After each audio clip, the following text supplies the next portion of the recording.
मैं बहुत सारे बिजनेस जानता हूँ जो कोविड में बिल्कुल गिर गए, ठप होने लगे थे, बट पीपल persisted और डिफरेंट एंगल से आए. और इवन हेल्थ में भी कुछ लोग बीमार हुए, फिर मजीद कोई इन्फेक्शन डायग्नोज होगी और क्या हो गया, लेकिन दे स्ट्राइव फॉर इट और उसको ठीक करना. व्हाई नॉट रिलेशनशिप के प्रोसेस में भी एक क्या कहा गया है कि अगर मर्द एक तलाक दे भी देता है तो वो औरत वहीं रहे, उसी घर में रहे और ड्रेसअप होके रहे और हस्बैंड के साथ रिलेशनशिप बिल्ड करने की कोशिश करे. हमारे यहाँ पे तो जरा सी बात होती है, लड़ाई होती है तो लड़की कहती है मैं जा रही हूँ, और हमारे पूरे फैमिली वाले वो भी कहेंगे ठीक है वो हो गया तो बस खत्म ही कर दो. मुझे लगता है कि लड़के लड़की की जो उनकी अपनी एजुकेशन है वो अपनी जगह, इवन जो फैमिलीज हैं, मुझे बल्कि आप इसमें सजेस्ट करें कि जो फैमिलीज होती हैं लड़की वाले लड़के वाले, उनकी इन्वॉल्वमेंट के बारे में तो हाँ भी मतलब व्हाट डज इस्लाम से कि उनकी किस तरीके से इन्वॉल्वमेंट होनी चाहिए, होनी भी चाहिए, नहीं होनी चाहिए, और क्या क्राइटेरिया इन्वॉल्वमेंट का. सपोर्टिव रोल होना चाहिए ना, दोनों के लिए सपोर्टिव रोल होना चाहिए.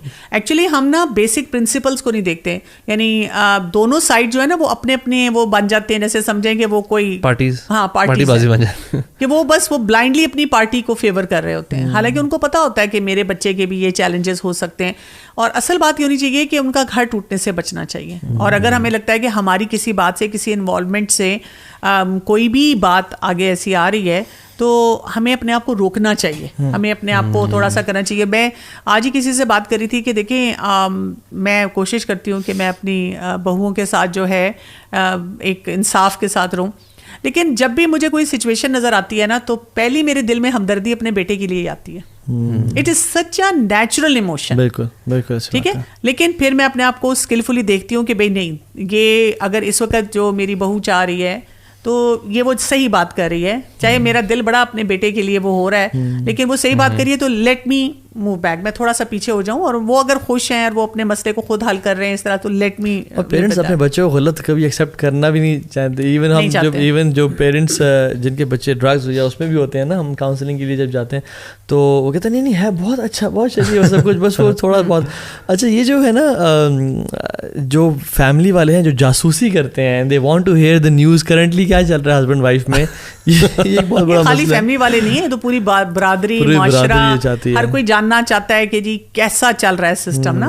और बात यह कि जब हम कहते हैं ना कैसा चल रहा है, उसमें हमें कोई अच्छी न्यूज़ नहीं चाहिए. हाँ, कोई वैसे पटाखे चाहिए. बिल्कुल. और इवन हमें तो वो अपडेट चाहिए ना कि हाँ जी वो बेटा हुआ नहीं हुआ, बेटी हुई नहीं हुई, भाई 2-3 साल. और अगर खबर ना मिले तो हम इतने डिसअपॉइंट होते हैं, हम कहते हैं कि ये तो ड्रामा ही नहीं चलना. कोई अगर जवाब दे देना कि अल्हम्दुलिल्लाह सब ठीक चल रहा है तो वो छुपा रहे होंगे जरूर कुछ ना कुछ बात है. मैं एक मीम देख रहा था, वो एक छोटी सी वीडियो भी थी, तो उसमें चाचू या पुप्पी कहती हैं अपने कि बेटा पढ़ो लिखो और बड़े इंसान बनना, तो उन्हें मेहनत करो. तो बच्चे कहते हैं बर्दाश्त कर लेंगे. सो बात ये है कि अब्दुर्रहमान बिन औफ जो थे ना, वो उमर बिन खत्ताब के साथ रात को ना पेट्रोलिंग कर रहे थे उमर बिन खत्ताब के दौर में. ठीक है. और उमर बिन खत्ताब ने एक घर में देखा कि जिसमें बर्तनों की आवाज़ आ रही है और अल्कोहल की उसमें से बू आ रही है और सब. तो उमर बिन खत्ताब ने कहा कि ये अल्कोहल पी रहे हैं और मुसलमान मदीना की बात है, तो I think we should stop them. Abdur Rahman bin Awf ने कहा कि अमीरुल मोमिनीन आई थिंक हम गलत कर रहे हैं कि कुरान में आता है फला तजस्ससू, जासूसी ना करो. एंड उमर बिन खत्ताब ने जैसे ही सुना ही turned his back and he moved away.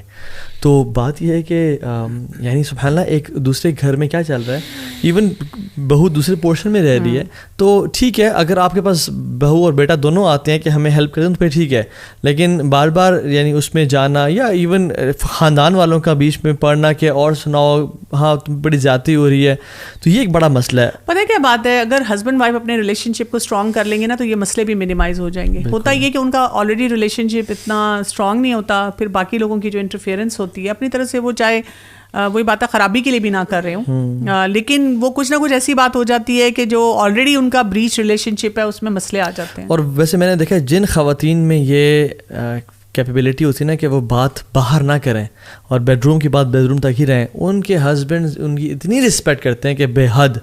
और जो हस्बैंड्स डेफिनेटली घर की बात बस कहते हैं ये हमारे बेडरूम की बात है, ये हम बाहर नहीं करेंगे. सो इनमें ना अजीब सी बॉन्डिंग होती है यानी.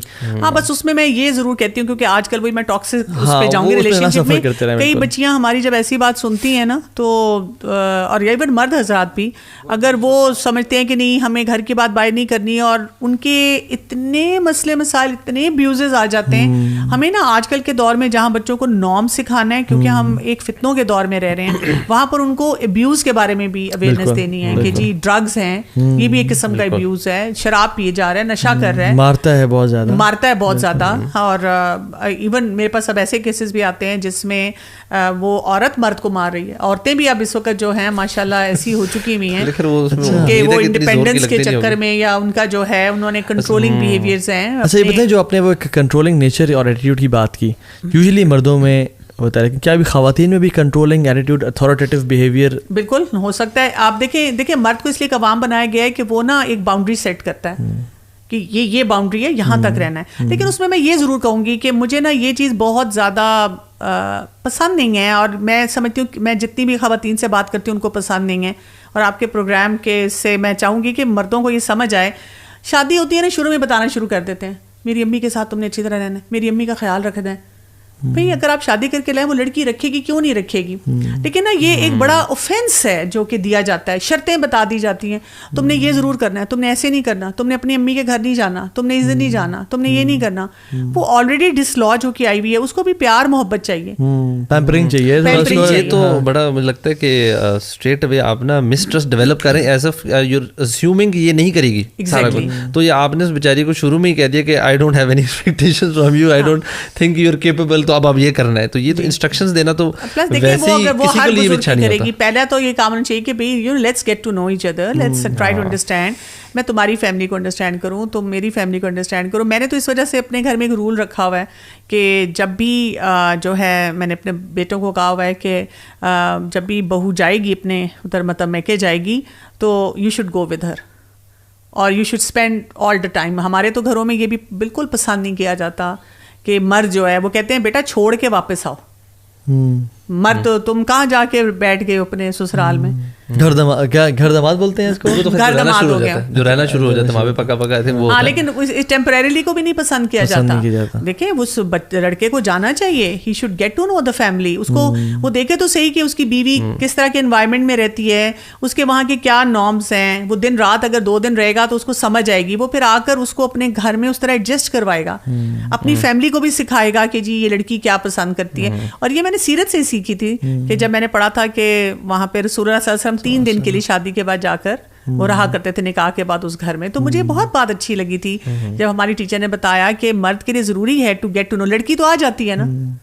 अब आप देखिए कितनी छोटी छोटी बेसिक चीजें हैं जो कि हम प्रैक्टिस ही नहीं करते। हमने ना वो भरम मेंटेन रखना होता ना कि वो जो है ना मैं बहुत अच्छा बॉस और मेरी कोई वीकनेस ना खोल जाए, मैं कि इतना फ्लेक्सिबल ना हो जाऊं या इतना गपशप ना लगाना शुरू कर दूं कि मेरा जो रोब है वो टूट जाए। तो ये इसमें अगर वो आ जाते हैं मर्द भी ना, शायद वो अपने कंफर्ट जोन से बाहर नहीं जाना चाह रहा होता।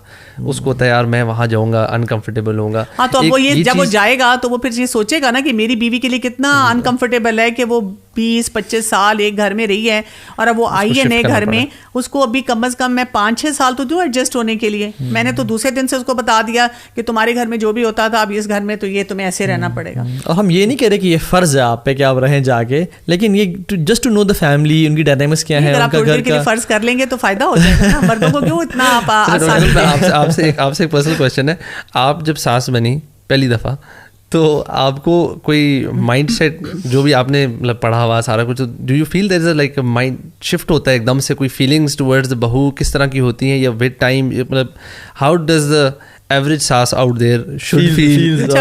मुझे लगता है कि मैं क्योंकि इतनी सासों की बातें सुनती रहती थी ना ओवरऑल और देखती रहती थी, तो मुझे लगता था कि सासें बहुत सी गलतियां करती हैं। लेकिन मुझे सब तब कहा करते थे कि तुम सास नहीं बनी इसलिए तुम्हें कोई फीलिंग्स नहीं है। तो मैं जब सास बनी हूँ तो I became a very conscious mother in law. मैंने अपने आप को बताया कि मुझे अपने ऊपर बहुत सारा वर्क करना है। और मेरे घर में जो बच्ची आ रही है वो भी बहुत यंग है, बहुत वो अभी उसकी मैच्योरिटी लेवल वो नहीं है जो मेरा है। तो मुझे सिचुएशंस को ज़्यादा बेहतर तौर पे हैंडल करना है। और मैंने इसी सोच के साथ हमेशा काम किया। और जब भी मुझे कोई चीज़ फील हुई तो मैं हमेशा गई हूँ उस टाइम पे कि जब मैं बहू थी और मेरा क्या दिल चाहता था और मुझसे क्या नहीं हो पाता था। एंड देन आई रियलाइज कि हाँ वाकई सासों को नहीं एहसास रहता, तो सासों को थोड़ा सा ज़्यादा एहसास करने की ज़रूरत